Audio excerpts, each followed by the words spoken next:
Hello. Do you love The Echo? Well, good news! We've got a show for you, The Echo Show. To tell you more, here's Robin. Thanks, Sean. Let's have a flavour of what's in store. Yes, I'm ready. What? Was that a joke? Oh, I always love the escape room ones. Let's go with that. Okay, good. Good choice. Ominous. You are on the street. You have 0 gold coins. This is one of my favourite skills. Just look at what you had there.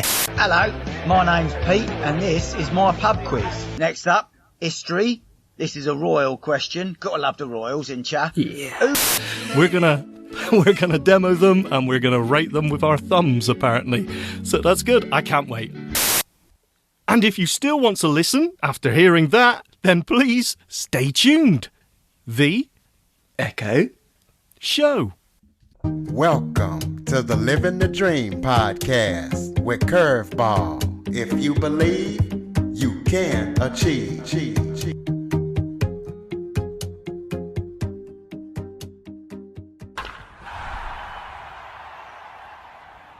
Hello and welcome to another episode of Living the Dream with Curveball. I'm your host, Curveball, and today I am joined by motivational speaker Quinton Jones. He is going to talk about how he got into speaking, all the positive things that he is doing to help you get over the hump. Quinton, thank you so much for joining me today. I appreciate you, Curveball, man. It's a blessing to be here and a blessing to talk to you. Absolutely. Why don't you start off by giving the audience a little bit of background about yourself, anything you might want us to know about you? Well, first thing is really easy to find me. Just follow the hashtag QSpeaksLife on any of your social media things and any of those that'll work. Been working with children for the last probably 15 years. Been working with teams the last 20 years and really been moving my business towards also working with groups and workplaces to help them get over the hump, like you've already said. Also those that are caring for people, whoever caring for people, however that fits what you do. So like in nursing homes or teachers, educators, service industries, all of that, whoever is working with the public on a first name basis, a lot of times I'm drawn to working with them. And what got me started in this is basically my great grandma who raised me. She always told me that my mouth could get me in a lot of trouble. So now I'm trying to do good with the mouth that usually gets me in a lot of trouble. So that's what builds on Q Speaks Life today, to help people get over the hump and speak life into whatever situation is given to them. So you say you work with kids and teens. What do you do with them, and what made you take that specific path? Because there's a lot of ways of speaking and a lot of different groups and people that you can speak to. Right. So really what started it, my master's is in marriage and family therapy, and I'm also pursuing a PhD in marriage and family therapy. And what I started working with them is like getting the intern hours. Youth places always needed that. And being an ex-athlete and a bigger guy, it came natural working with youth and teens that came from a similar background as mine. Last year was the first time I met my father and seen him in real life. So some kids that could relate to that type of experience and that could relate with that type of background, I was a good listening ear from the marriage and family therapy skills and also communication skills in my bachelor's level. That gave me an opportunity to learn how to effectively communicate with people and get points across, the most natural way. So that's kind of where it started, was from there. And as the more I grew up and more situations that happened to me, I found that God gave me an opportunity to turn negative things into positive things. And youth, like there's a lot of people when I was younger, coaches, teachers, deacons, principals, librarians, all around that helped me along my way and helped be a lamp unto my path. And so what I just try to do personally is to give that to kids and to groups and to workplaces, and also teachers. I really like to speak to teachers a lot and just do my best to kind of uplift them and motivate them at their goals, whatever they may be. So when you talk about you started speaking to kids because of your background and you wanted to speak to people from similar backgrounds, tell us what that background is, if you don't mind, so that way we know where you're coming from. Okay. So I grew up in East Texas. Wasn't raised by my mom, wasn't raised by my father. Like I say, I just seen him in person for the first time last year. So I was 35 years old when I very first met him in person. And I was raised with my great grandparents, and my great grandparents, they did work that was similar to like what you see on The Help. That's what my great grandma did for a living. There's a lot of times, getting across that gender barrier, not the gender, but the generation barrier, was not always easy for them to understand what I was trying to say and convey, and for me to understand the wholesome traditional values that they were trying to instill in me. So at that time, through the school of hard knocks, I got an opportunity to figure out the traditional way of learning things and how to be a stand-up person from an older generation teaching me. Tying that in with being an athlete and wanting to be an athlete and getting grades and being dyslexic in elementary school, and tying in and not wanting to listen at an early age, wanting to do my own thing, being pretty much of a hothead. That comes across a lot of times now with the generation that we have here now. I think what people are being told a lot of times, you can be whatever you want to be. And we tell our kids that, we tell our youth that you can be whatever we want, whatever they want to be. But sometimes we leave out the part that we can be whatever we want to be, but we got to work hard for it. So I like to remind people that working hard is a part of your success. It's a part of your testimony. It's a part of your process. And so in my presentations, that's something that I like to try to get across and get to be uplifting and showing people that working out is fun. I mean, working hard is fun. Working hard is worth it. And a team atmosphere is the best way to go about things. So you say you were an athlete. What did you play? And did you make it to college on scholarship or anything like that? Yes, sir. So I was football player. I played tight end.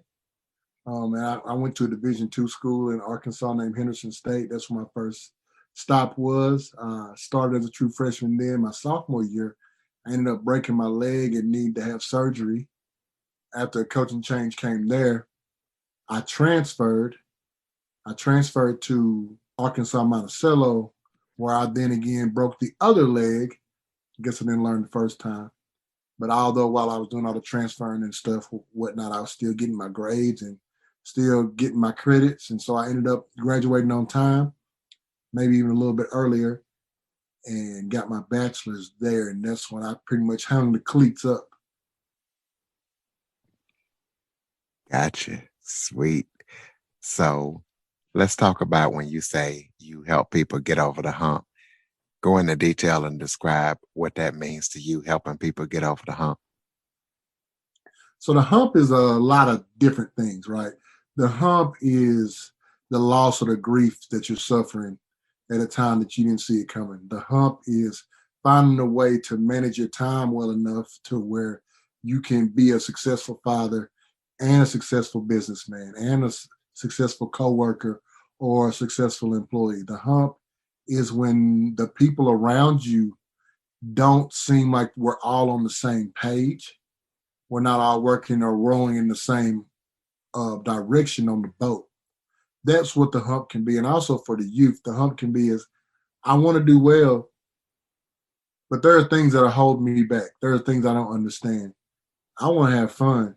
I don't want to instill in my education right now.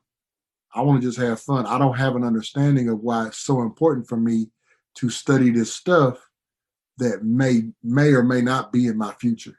The hump can be a parent trying to get across to a kid why school is so vitally important, why listening is so vitally important, why church is so vitally important when they have 15 other things as an adult to juggle. You know, the hump can be something simple as people not talking to you or not being respectful for you on social media. You know, the hump comes in many different ways, but as we know about every hump, there's two sides to it, and how to get down it and how to grow from it. And also the biggest part, how to gain momentum from coming down off the hump and rolling into your future. What would you say to kids who have the hump where they don't think school, education, listening, church, things like that are vitally important, or a parent that's trying to get that across? Well, what they need to know is, you know, their life is ahead of them only if they take care of things and step 1 foot at a time. That's what sometimes we struggle, even as adults, but definitely with kids, putting 1 foot in front of the other, taking the steps that need to be. A lot of times we want to get too grown, you know, grown folks and old folks back in the past used to call it, we used to get too fast. We want the chicken before the egg even hatches. So what I try to do is just slow them down and understand that it's not the end of the world of what you're going through right now. 5 hours at school of grueling work will never be able to encompass what your future will hold. And that 5 hours, 5 years from now, won't matter. There's wisdom in hearing what people say. There's wisdom, and you can learn from every person that you come in contact with. But once again, the wisdom of you having to know that you have to listen to acquire that wisdom and acquire that knowledge is paramount. So making it clear to them that the people that are also getting on to them are really trying to be light unto their path. They don't want them to stray away. And there's not very many adults that are going out of their way to push kids in the wrong direction.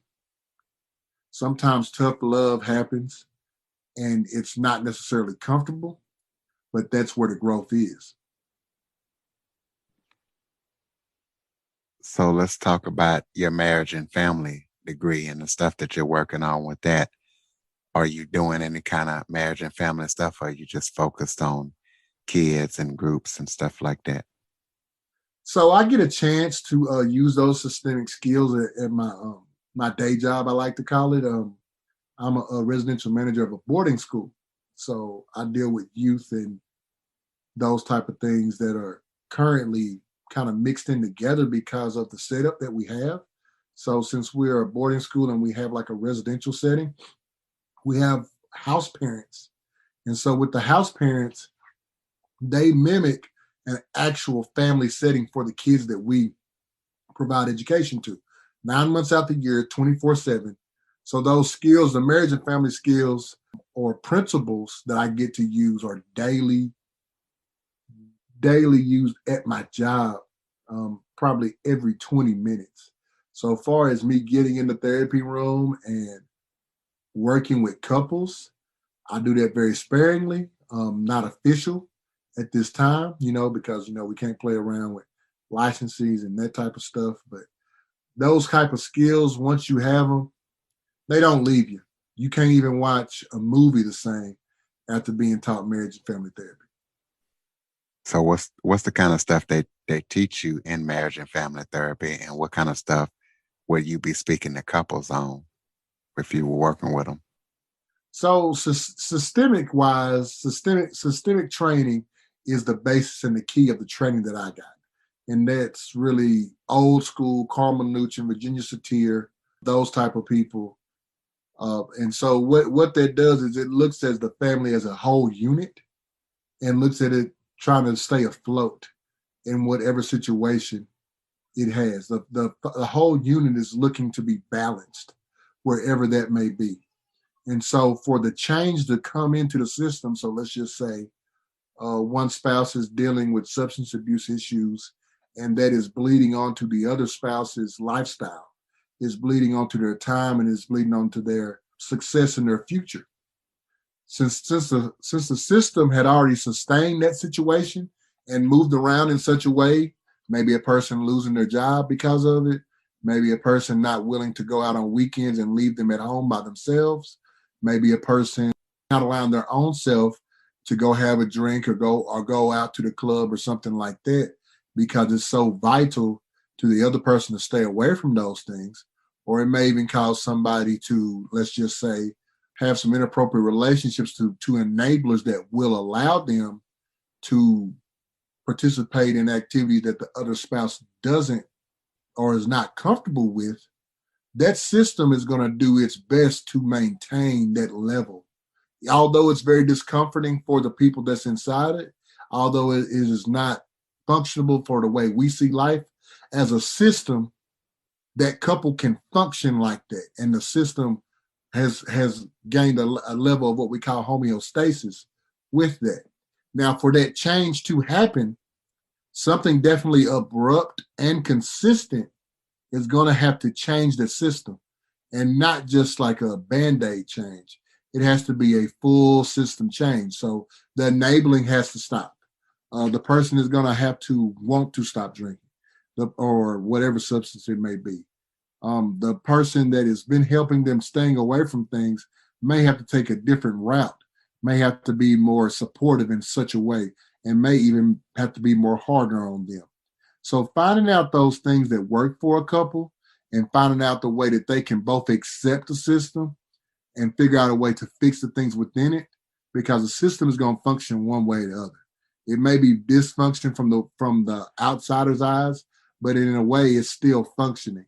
And so finding a way to change the system overall so we can find a different way of functioning and a different way of homeostasis is the exact key. And I hate to get so, deeply bogged down in those words and stuff, but that's essentially what systemic training teaches you. Yeah, that's real. That's the real. Do you have any projects or upcoming speaking engagements, any books, podcasts that you're currently involved in or working on that you'd like people to know about? Well, currently right now what we're doing is we're fixing to release the website again. I mean, it'd be great if people knew about that, qspeakslife.com. It is coming your way. Hopefully we can get Curveball to push it a little bit.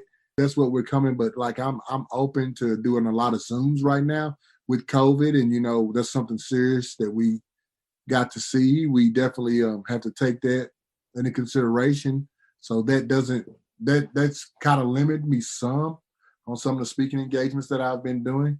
But with Zoom and technology, there's always a way. So wherever there's a need, wherever there's an audience, wherever the ears are, I'm willing to figure out a way to speak with them. Well, I know you got the Q Speaks Life, the hashtag. Tell us about what social media platforms you're on and how we can follow you. Appreciate that, man. Instagram is there. That's Quinton T. Jones _. We know we got Curveball on that. Facebook, the Facebook page is there. Just search Quinton Jones or put in that hashtag in both cases. Twitter is going to be available. That's at Q Speaks Life. And LinkedIn as well. That's going to be Quinton Jones. You'll see the logo Q Speaks Life there. Pretty much all of your major ones. TikTok, we got a couple of TikToks going right now. So we're just trying to stretch out, because really what I want to do is I want to help people just like people help me, man. That's what it's all about. Any way I can take a couple minutes to help somebody, I want to be able to do that. Absolutely. Before we close it out, you got any final thoughts? God first. He loves us all. He's already showed that. I would love to get an opportunity to help anybody on their path, young or old, couple, group, family, teams, workplaces, and especially teachers and educators. Whatever I can do to help you, I want to do that.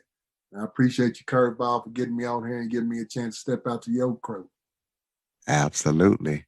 Well, before we go, let's talk about what you discuss with workplaces and teachers and educators. Let's get that in too. Okay.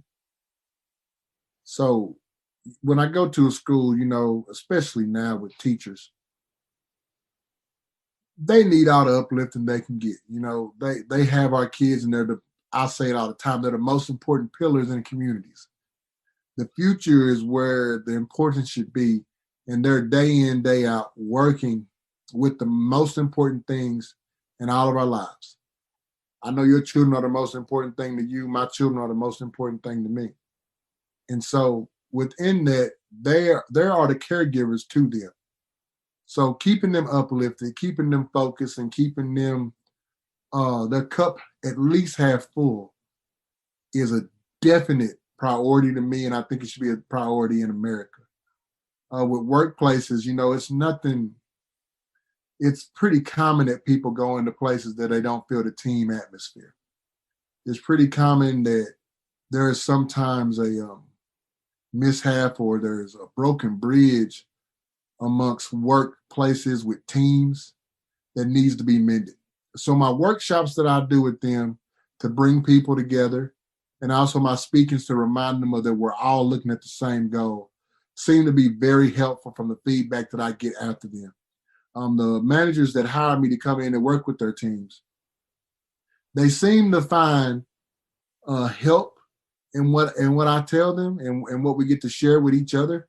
And it always seems like it's going to be better after those conversations, after those talks. And then sometimes the managers, after the workshops and after the talks, they get to hear information that they didn't already know. They get to get some insight that they didn't get to see. And once again, from an objective perspective, when somebody doesn't have a dog in the fight that's working with you, you definitely get a better understanding. If somebody is looking for that understanding, they get a better understanding of what's the common goal for everybody.